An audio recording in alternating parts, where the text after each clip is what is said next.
Pesan Gibran kepada masyarakat jika dipersulit merayakan Natal agar segera melapor kepada dirinya.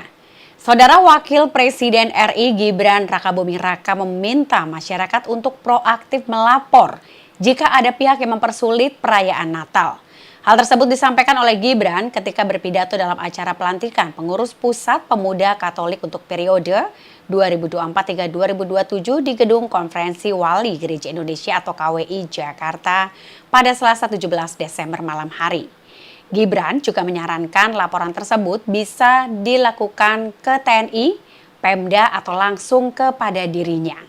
Ia kemudian menyinggung layanan aduan yang baru-baru ini dibuka di Istana Wakil Presiden, yakni Lapor Mas Wapres. Gibran ingin warga membuat laporan di sana, baik secara langsung maupun via WhatsApp.